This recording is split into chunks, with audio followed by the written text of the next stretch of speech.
wabarakatuh. Selamat datang di LNG TV, program mendidik dan menginspirasi.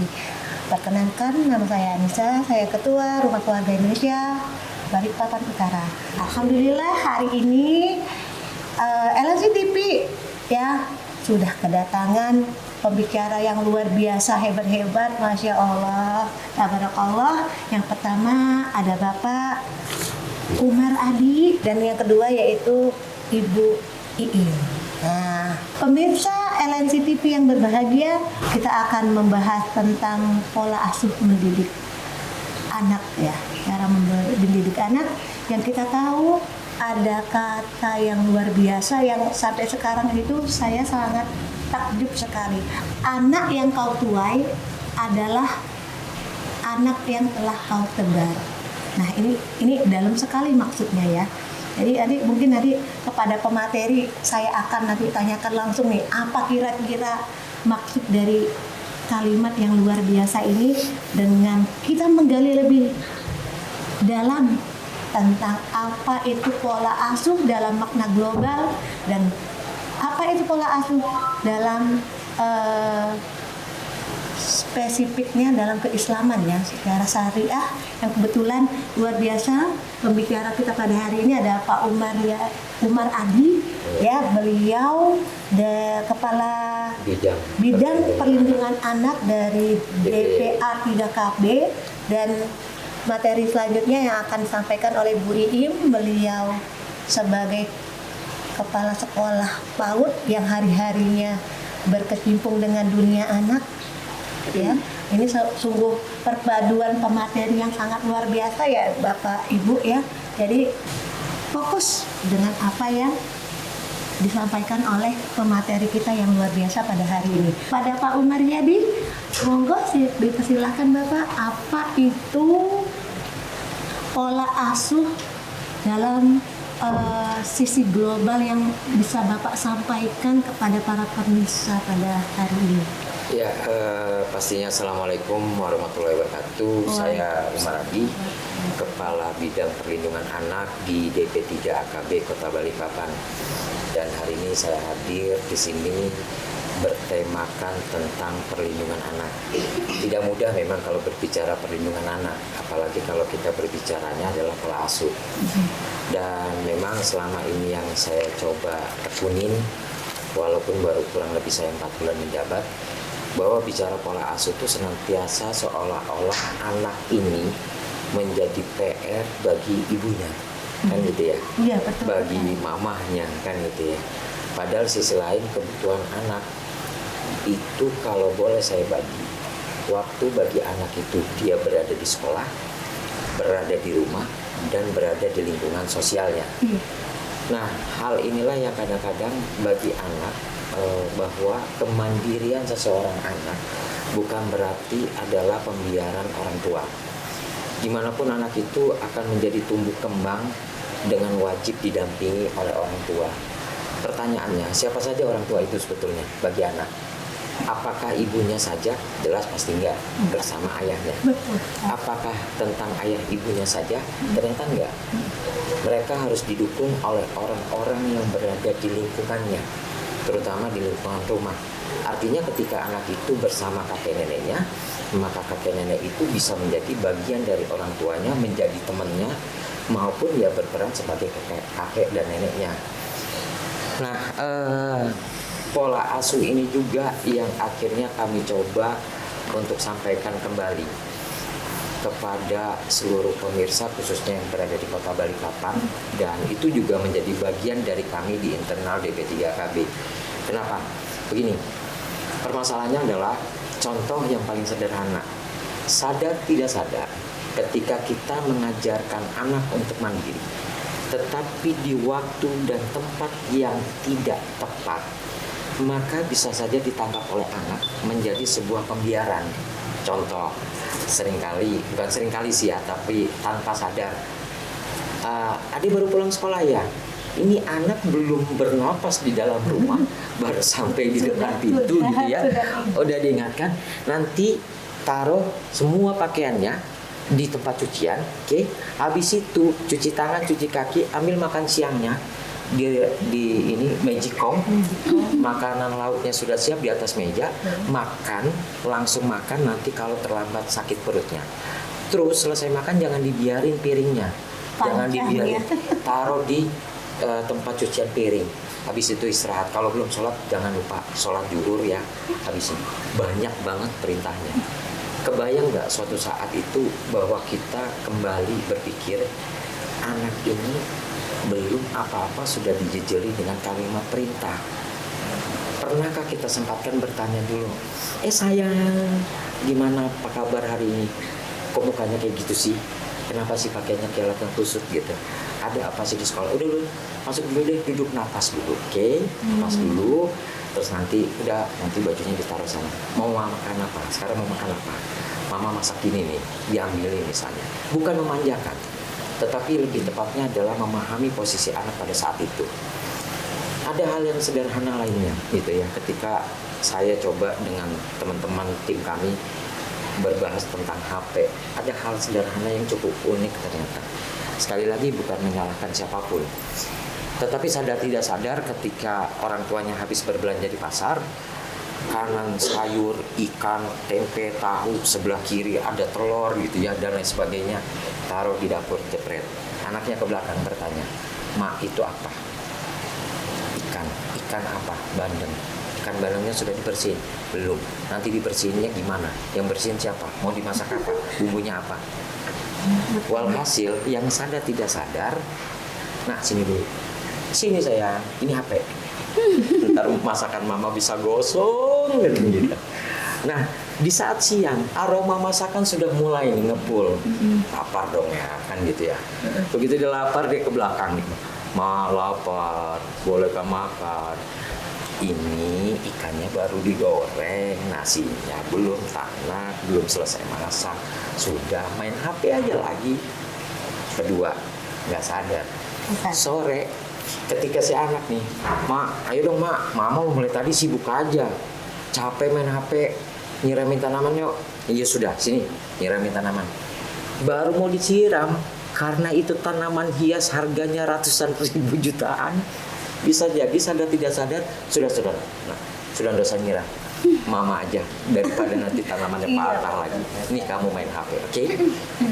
Malam di saat anaknya nunggu papahnya, wah papa ntar lagi datang, kan gitu. Apa kata papanya? Ntar dulu ya, bos mama, bos bapak, bos papa hari ini lagi marah.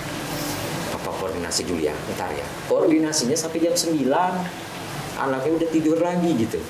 Di manakah kesempatan anak mendapatkan perhatian? Itu yang saya maksud adalah pola asuh yang sederhana, sadar tidak sadar. Pertanyaan yang terakhir gitu ya, sebelum kita lanjut diskusi nanti adalah, pernahkah kita semua mendapat WA dari anak, "Mama, kakak kangen," padahal kakak lagi di sekolah nih. "Papa, abang kangen sama papa." Anaknya nggak bawa HP. Anaknya nge-WA nih, gitu ya. Kangen. Artinya, pernahkah kita membaca lewat WA? Pernahkah kita mendengar bahwa anak kita itu menyampaikan, "Aku kangen orang tuaku"? Pernahkah gitu? Dulu kita pernah bercita-cita bahwa bekerja itu untuk anak istri. Pertanyaan sederhananya, di manakah letak mereka sekarang di saat kita sedang sibuk bekerja? Mungkin seperti itu pengantar awalnya. Sekali lagi, tak ada maksud saya dan maupun teman-teman yang selama ini sudah berbahas untuk menggurui atau apapun itu, tetapi fungsi kami adalah mengingatkan kembali bagaimana letak anak kita itu di dalam hati dan pikiran kita, pun sebaliknya, di mana letak kita di dalam hati dan pikiran anak-anak kita. Bukankah kita pernah berhayal, berkeinginan bahwa suatu saat nanti anak-anak kita yang akan menjaga dan merawat kita? Tetapi kalau boleh saya lanjutkan pertanyaannya, apa yang sudah kita lakukan terhadap anak kita? Betahkah anak kita di rumah? Kan gitu ya. Betahkah kita ngeladenin anak-anak kita untuk ngobrol? Bisa menjadi orang tua, bisa menjadi teman bagi mereka, dan lain sebagainya. Nah, mudahan itu menjadi sebuah pengantar bagaimana tentang pola asuh. Saya kembalikan ke hostnya. Terima kasih. Terima kasih Pak Umar Adi, luar biasa ya ini, apa namanya, bapak-bapak tapi rasa emak. Iya.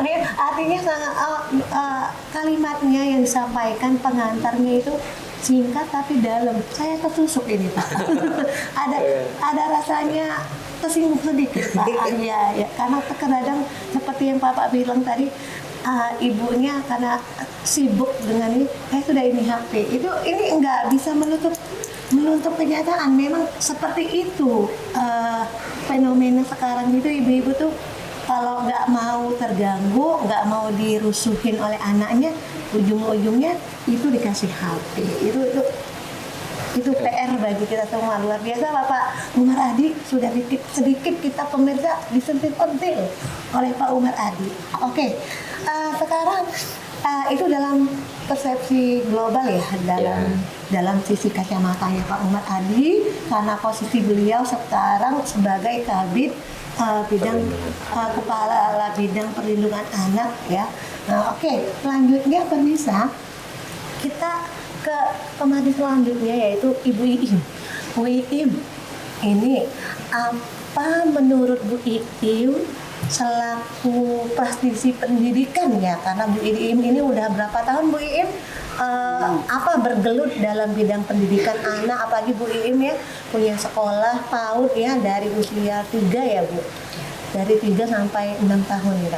Menurut Bu Iim bagaimana menurut Bu Iim pola asuh dalam perspektif Islam, karena kebetulan Bu Iim sekolahnya sekolah Islami ya Bu ya, dan pendidikan, latar belakang pendidikan Bu Iim juga pemirsa, ini beliau itu sarjana hukum Islam dan sarjana pendidikan Islam, luar biasa. Kepada Bu Iim, ayo monggo Bu Iim. Baik, bismillah. Assalamualaikum warahmatullahi wabarakatuh. Waalaikumsalam warahmatullahi wabarakatuh. Terima kasih untuk kesempatan saat ini. Saya dengan Iim, saya adalah kepala sekolah di PAUD Qurrata Ayun. Ya, tadi kalau Bu Nisa dengan Pak Adi sudah berbincang tentang pola asuh secara global ya Pak ya. Saya teringat bahwa dalam Al-Quran itu ada percakapan antara orang tua dengan anak. Percakapan dalam Al-Quran itu antara orang tua dengan anak itu, kalau tak salah itu ada sekitar 8. Dari 8 percakapan itu, yang paling banyak adalah percakapan anak dengan ayahnya. 6 dengan ayah, 2 dengan ibunya. Artinya 3:1. Dalam hal ini, seharusnya yang lebih banyak berbicara tentang pendidikan anak itu adalah ayah, bukan ibu. Jadi pendidikan anak itu tanggung jawab utamanya adalah tanggung jawab dari ayahnya, ya. Kemudian makanya saya surprise banget, appreciate sekali kalau misalnya di parenting itu yang hadir ayah, karena memang sebenarnya harusnya ayah. Ya, meskipun sehari-hari anak-anak itu dengan ibunya, tapi yang paling berperan adalah ayahnya. 1000 kali ibu-ibu menyusun aturan, tapi begitu ayahnya menghancurkan aturan itu, musnah. Habis ya. Nah, kemudian terkait tentang bagaimana pola pengasuhan anak ya, merujuk dari perkataan Ali bin Abi Thalib ya, bahwa mendidik anak itu ada 3 fase. Fase yang pertama itu di usia 0 sampai 7 tahun, kita mengibaratkan anak-anak kita itu seperti raja. Ya, sebagaimana layaknya raja, maka anak-anak itu kita layani. Kita perlakukan sebagai raja. Kita layani dengan tulus, kita kenalkan dengan tata krama. Ya. Kemudian di fase kedua itu fase sebagai tawanan. Di usia 7 sampai 14 tahun itu fase kita mendidik anak-anak itu seperti tawanan, tarik ulur. Ya, di situ kita mulai mengajarkan kepada anak-anak itu tentang hak dan kewajiban. Ketika dia melakukan sesuatu, ada konsekuensinya. Ya. Kemudian ketika melakukan kesalahan, ada hukumannya. Iya, ada punishmentnya, tapi nggak sekedar punishment. Ketika dia melakukan hal-hal yang baik, kita juga harus memuji, ya supaya mereka tahu ada hal-hal, ada punishment, tapi juga ada reward, ya. Kemudian fase pendidikan anak itu kalau menurut Ali bin Abi Thalib, fase yang ketiga di usia 14 sampai 21 tahun itu kita memandang anak-anak kita tuh sebagai sahabat, ya. Kita mulai memberikan kebebasan kepada anak-anak, tapi kebebasan yang tetap diawasi. Nah, seperti itu ya. Kemudian tadi kalau misalnya Pak Adi berbicara tentang pola asuh anak yang secara global tadi, itu memang seperti itu adanya Pak ya. Di era digital ini, dalam satu sisi kita sebagai orang tua itu mendapatkan kemudahan dalam pengasuhan anak. Ya contohnya saja misalnya gini, masak kita kan nggak seperti orang tua dulu ya, masak nasi menanak. Sekarang tinggal tombol, yang penting punya jari aja gitu ya. Kemudian mencuci udah pokoknya punya jari aja, tinggal picik tombol. Tapi di sisi yang lain kita punya tantangan tersendiri ketika mendidik anak di era digital. Ya seperti Pak Umar Adi katakan tadi, entar HP. Memang saya pun mengalami problematika tersendiri dengan HP itu ya. Ya seperti itulah kira-kira. Ya, jadi pemaparan tadi kita bagi 3 tadi ya Bu ya. Dari Ali bin Abi Thalib. Jadi ada 7 ya. Kalau saya menyimpulkan 7 kali 3 ya Bu ya, berarti dari 0 sampai 21 tahun. Luar biasa pemirsa, ini rumusnya ya. Ibu-ibu, bapak-bapak, para pemirsa ya, baik yang baru mau siap-siap jadi calon ibu, calon bapak, ini ingat ya, nanti kalau punya anak, ingat pola asuh ini 3 kali 7, 0 sampai 7 tahun, itu sebagai pada raja, kita belakang sebagai raja, 8 sampai 14 sebagai tawanan, 15 sampai 21 sebagai sahabat seperti itu. Luar biasa, itu prolog ya dari Bu Iim. Nanti kita gali lagi lebih mendalam tentang problematika ke pola asuhan ya, apalagi dengan sekarang dengan berbagai tantangan seperti kata Bu Iim di era digital ini ya, luar biasa ya. Seakan-akan ya Pak Umar Adi ya, betul kata Bapak, sekarang itu satu rumah, kata saya dengar satu rumah tapi tak satu hati. Dulu kayak dulu ya Pak, ini ya makan nggak usah jauh-jauh, kita tujuannya ya Pak ya, ini fenomena ya. Ini terjadi, sering terlihat kita pergi aja, kita jalan-jalan, ceritanya judulnya mau untuk acara kekeluargaan ya, biar lebih bonding ke anak-anak. Udah kita makan deh hari ini, kita punya planning makan malam di luar gitu ya, udah masuk restoran, udah mesen, sambil nunggu bukannya diajak ngobrol sama-sama, sibuk dengan gadget masing-masing ya ibu ya bapak. Nah ini fenomena itu baru judulnya mau bonding keluar biar lebih apa ya, lebih menyatukan, lebih dekat hatinya antara anak dan ibu. Ternyata judulnya balik ke gadget masing-masing, makan masih juga megang gadget masing-masing. Ini sering sekali saya kemarin itu Pak melihat seperti itu ya, mau dari restoran yang besar kelas sekalipun sampai yang restoran yang kaki 5 sama aja. Makanya saya sendiri punya apa namanya Bu Iim, punya kesepakatan sama suami, kalau lagi makan nggak boleh megang HP, Nah ini Pak Umar Adi, ini nih kebapaan ya, ada istilah berayah tapi tidak berayah, tapi tidak memiliki ayah, seperti itu. Saya baca itu di salah satu tulisan karya buku apa ya, Fatherman. Henry Ya, apa namanya, Bu? Henry J. Surahman. Henry Jasul Rahman itu ya, berayah tapi dia tidak mendapatkan ruh ayahnya. Itu menurut Pak Umar Adi,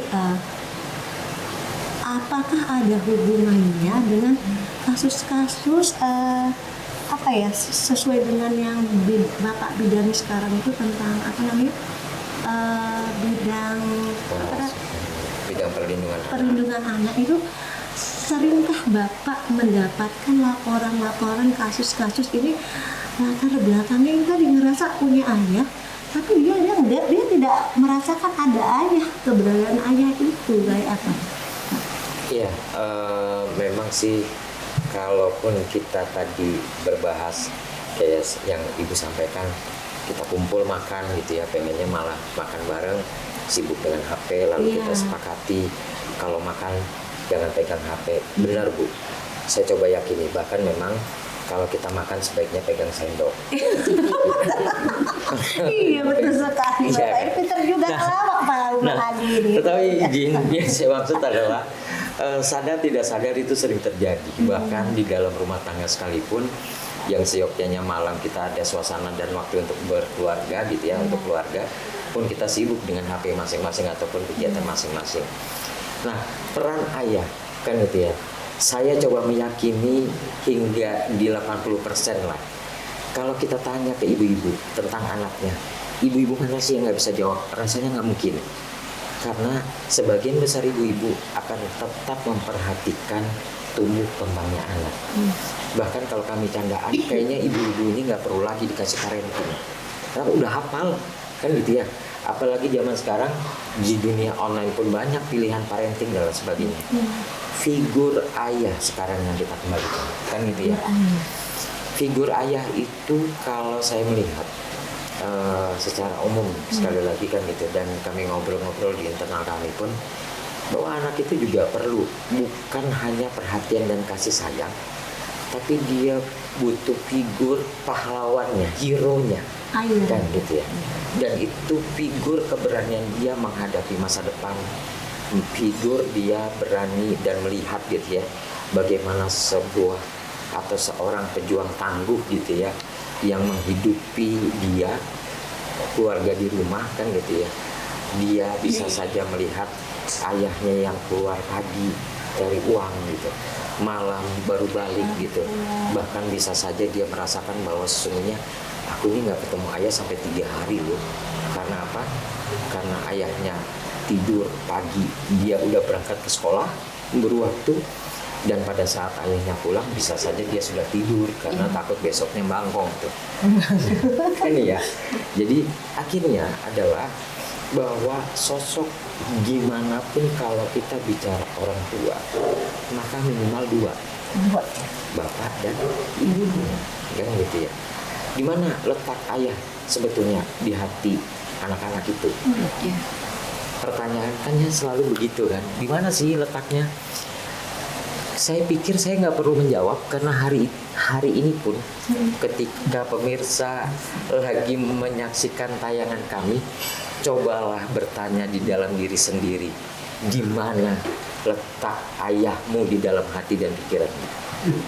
Dan itu sekarang yang sesungguhnya sedang dirasakan oleh anak-anak kita, kan gitu ya.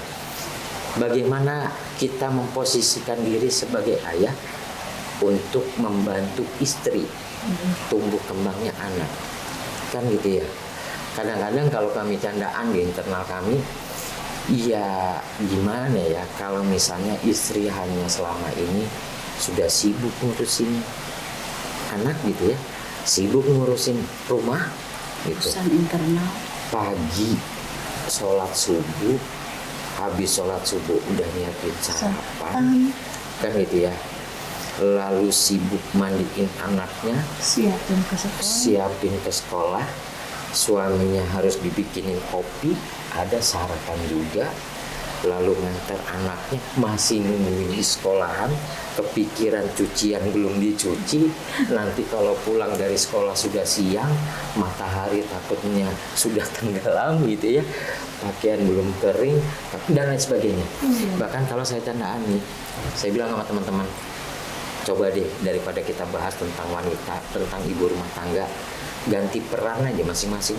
Sanggupkah kita kan gitu ya? Artinya ada peran masing-masing yang harus kita sadari bahwa seorang ayah juga turut membantu kan gitu ya, membantu tumbuh kembangnya anak, membantu untuk merawat dan menjaga hangatnya sebuah rumah dan hubungan di internal keluarga. Kenapa?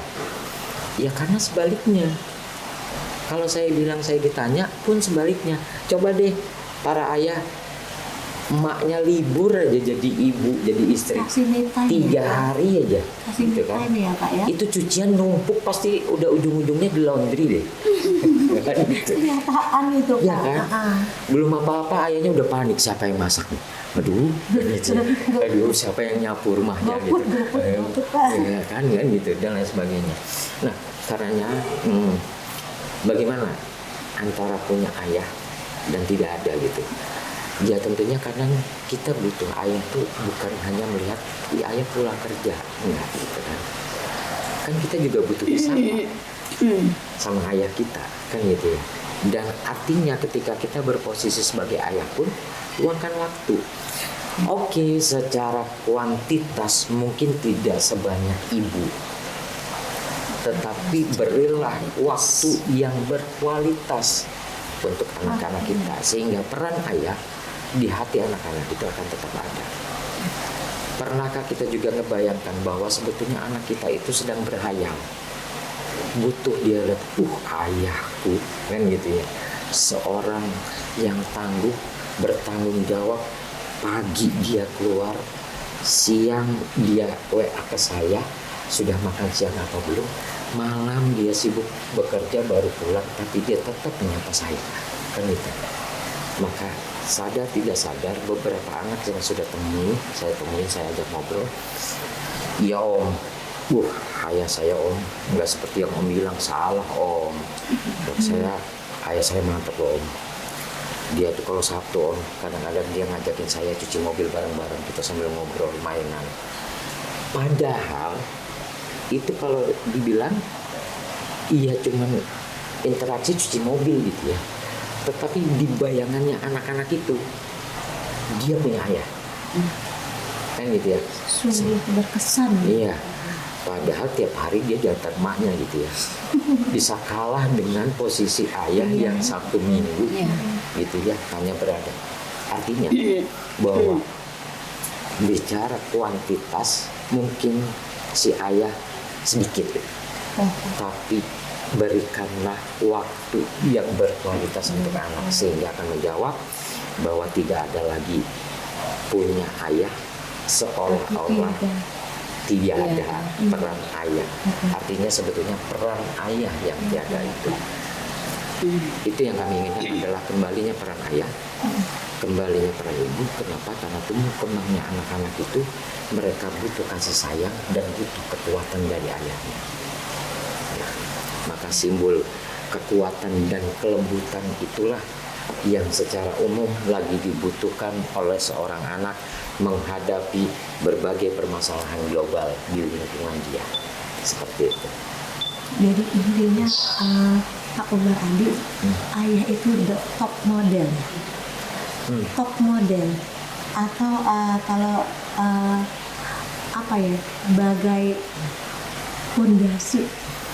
Top model itu maksud saya gini Pak, apa yang dicontohkan apa yang diberikan oleh ayah, yang diperankan ayah itu akan terus melekat sama anak. Ya tadi meskipun waktu hanya seperti kata pada waktunya sebentar tapi berkualitas, itu akan terus melekat. Makanya kata Pak Umar Adi tadi, walaupun ibunya hari-hari nganter, tapi yang lebih berkesan bapaknya gitu akan menjadi top model dan role model dalam kehidupannya. Seperti Jadi itu ya, Pak? gini, kecenderungannya adalah bukan ibaratnya waktu yang sekian banyaknya yang dilakukan oleh ibunya, lalu dengan sedikitnya waktu yang diberikan ayah lalu sebanding. Bukan. Secara umum adalah yang dibutuhkan oleh seorang anak. Aku udah sayang sama ibuku, aku tahu ibuku pelihara aku, merawat aku, menjaga aku, mendidik aku tahu semuanya, aku tahu. Tapi aku juga pengen ibuku pada saat cuci baju, cuci piring, masak, dibantu oleh ayahku. Ada peran ayah di situ. Yang kadang-kadang bagi anak-anak itu bisa saja memiliki kesan. Bapakku juga sayang loh sama mamaku. Buktinya waktu mamaku sibuk dengan cuciannya, dia bantuin. Ternyata waktu mamaku ngasih masukan ke aku begini-begini, ayahku langsung bilang, ntar deh, biar papa yang urus. Tenang. Nah, situasi itulah ada hero, ada kekuatan, ada strength bagi anak nih, bahwa aku punya dua loh. Ibu dan bapakku yang akan menjaga aku. Ibu dan bapakku yang akan memberikan berbagai masukan dan melindungi aku. Pun dengan bahasa yang sederhana adalah bayangan ketika kita merasakan kita sendiri nih, wah papa dan mamaku sayang sama aku. Tapi kalau sudah bahasanya cuma mamaku, iya kan? Iya, begini Pak Umar Adi. Balikpapan kan kita tahu ya, umumnya Kaltim ya, kota yang tambang gitu ya, kota migas, yang kebanyakan ibu-ibu rumah tangga itu ya harus hari-harinya harus ditinggalin suaminya ke lokasi seperti yang saya alami juga, mungkin Bu Iim juga dulu ya, Pak suaminya Bu Iim juga suka ke lokasi seperti itu ya. Ini luar biasa kata Pak Umar Adi. Ternyata sangat menginspirasi bahwasanya walaupun keberadaan Bapak itu walau sebentar berkualitas itu sangat berkesan ya Pak ya. Iya. Sangat berkesan sekali, seperti nggak usah jauh-jauh lah ya para pemirsa, mungkin para pemirsa ada yang seperti itu ya para pemirsa ya, belum disapa nih pemirsaanya. Sudah ngobrol aja bertiga. Nah ya pemirsa nanti disimak baik-baik ya, luar biasa Pak Umar Adi ini berbicara pola pengasuhannya dalam kacamata ke bapak-bapakan ya, ke laki-lakian. Nah ini jarang-jarang sekali ya seorang ayah, seorang laki-laki berbicara tentang pola asuh. Kebanyakan ibu emak-emak ya pembicara itu. Nah oke Pak Umar Adi, Bu Iim ini kan bagaimana peran orang tua Bu Iim seperti ini kan, dalam prinsip Islam ya Bu ya, apakah ada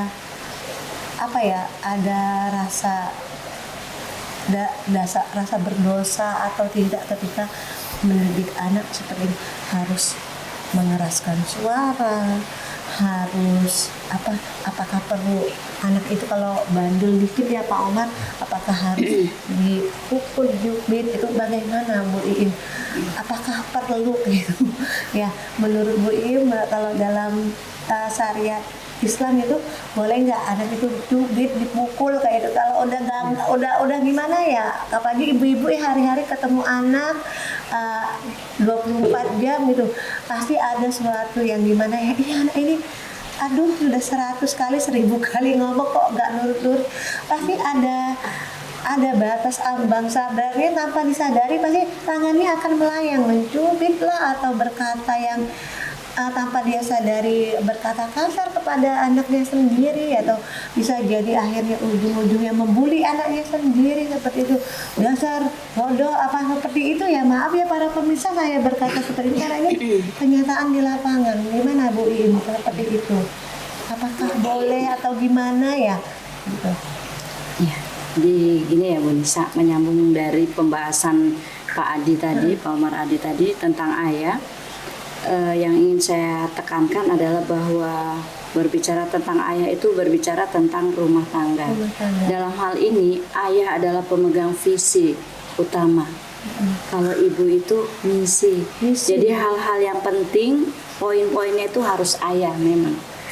Harus ayah yang tetapkan. Kalau ibu itu sebagai pemegang misi keluarga ya. Kemudian dalam hal ini kami juga berpesan kepada apalagi adik-adik yang baru berumah tangga, jangan jadi ayah itu hanya sebagai ATM.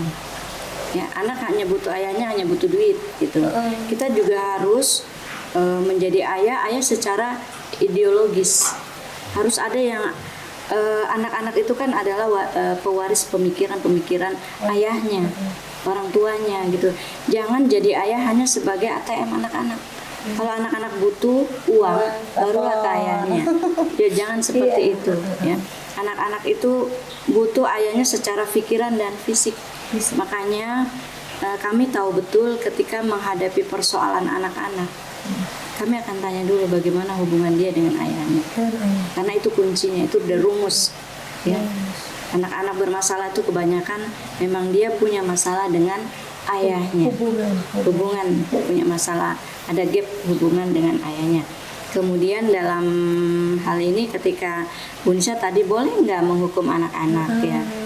Boleh-boleh saja, tapi lihat usianya. Lihat usia ya, Bu. Lihat usianya kan tadi udah dijelasin ya. Ketika anak menjadi raja, ketika anak menjadi tawanan. Nah, di masa tawanan itu ada hukum ada kita memberikan hukuman, boleh memberikan hadiah. Nah, seperti itu. Hanya yang perlu saya tekankan adalah ibu-ibu ketika sudah berumah tangga, ketika sudah memiliki anak apalagi, harus sadar penuh kalau pada saat itu menjadi ibu. Memang rasa sabarnya harus lebih banyak. Harus meluber sabarnya. ya. Kemudian kenapa saya katakan sabarnya harus meluber? Jangan hanya karena kita punya masalah dengan suami, Akhirnya. anak jadi sasaran. Jangan karena punya masalah dengan mertua, punya masalah dengan ipar, anak dibawa-bawa ya. Jadi dalam hal ini ketika kita sudah mulai berumah tangga, kita harus sadar penuh memerankan peran kita. Dan yang terpenting adalah jangan lupa doa. Ya. Doa memang harus dibanyakin. Karena bagaimanapun yang menggenggam hati kita, yang menggenggam hati suami, yang menggenggam hati anak-anak kita itu adalah Allah. Luar biasa Bu Iin. Itu ya, ingat permisa timingnya itu kata Bu Iin, doa ya. Walaupun bagaimanapun keilmuan kita belajar sana sini, belajar ilmu mendidik, data parenting, ilmu agama, tapi kalau kita tidak melibatkan Allah ya, semuanya itu nothing ya. Ya begitu ya Pak Umar Adi. Oke. Mirsa, sungguh luar biasa pembahasan tentang pola asuh kita pada hari ini ya, kepada Pak Umar Adi. Ini boleh saya minta nih satu kalimat penutup dari Bapak buat pemirsa di rumah. Ya, konklusinya apa nih buat dari Pak Umar Adi? Ya, terkait pola asuh kan gitu ya. Karena anak itu pastinya akan berbeda-beda watak dan karakternya. Dipengaruhi baik dari percontohan yang dilakukan oleh orang tua. Bahkan kalau kita berbicara juga secara umum adalah bahwa anak itu pecontoh yang baik, pecontoh ulung dari orang tuanya. Walaupun sekarang ini ternyata pecontoh yang baik itu pun masih dipengaruhi oleh HP, oleh lingkungan teman-temannya, lingkungan rumahnya, lingkungan bermainnya.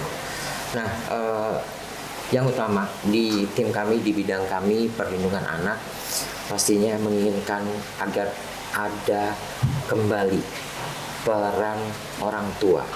Peran orang tua ini yang terdekat adalah ayah dan bundanya, juga didukung oleh siapapun yang berada di rumah itu, kakek neneknya, tante dan omnya, kakak dan adiknya sekalipun.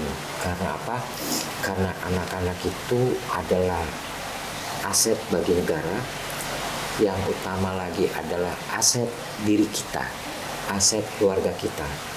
Anak-anak itulah yang kita harapkan menjadi generasi penerus kita, yang menjadi bagian sebuah kebanggaan, yang bahasa sederhananya bahwa ketika kita bekerja dan berbuat pastinya untuk anak, dan apapun itu keberhasilan anak adalah kebanggaan dari orang tua dan keluarga. Ingat bahwa anak itu bukan hanya dibutuhkan ataupun bahkan dicukupkan hanya dari segi materi.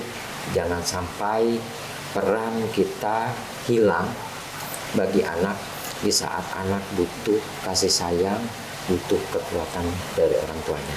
Mungkin seperti itu yang menjadi renungan kita pada hari ini. Mudahan saja peran kita dalam melindungi anak, peran kita untuk memelihara, merawat, mendidik, membina generasi penerus keluarga, terutama ya saya bilang generasi penerus keluarga tidak putus dan selalu bersemangat, sehingga akan muncul nanti bibit-bibit yang unggul adalah para generasi yang kuat dan tangguh di masa depan. Seperti itu. Ya, luar biasa Pak Umar Adi. Ini saya ngerasa di tausiah ini nih, luar biasa ini Pak Umar Adi, materinya luar biasa ya. Pemirsa nih, kita tunggu nih conclusion dari Bu Iin. Ya, Bu Iin, apa itu Bu Iin? Ya, sebagai penutup tema kita malam ini yang tentang pola asuh anak tadi, yang harus kita sadari adalah ketika kita sudah menjadi orang tua, yang diharapkan adalah kesadaran penuh. Ketika menjadi orang tua itu kita memang harus sadar penuh bahwa kita melakukan peran itu. Kemudian mau memakai metode atau pola asuh yang manapun, silahkan. Yang penting yang harus kita ajarkan kepada anak-anak kita itu adalah yang pertama tentang tauhid. Ya, kemudian kita mengajarkan juga tentang adab, dan yang ketiga mengajarkan ibadah. Ya, mengapa semua ini? Kemudian selain itu yang harus kita kencengin, kita kuatin adalah doa, karena bagaimanapun semuanya itu kalau tidak ada kedekatan kita dengan Allah, semuanya akan terasa hampa. Nothing ya Bu ya, Masya Allah, tabarakallah.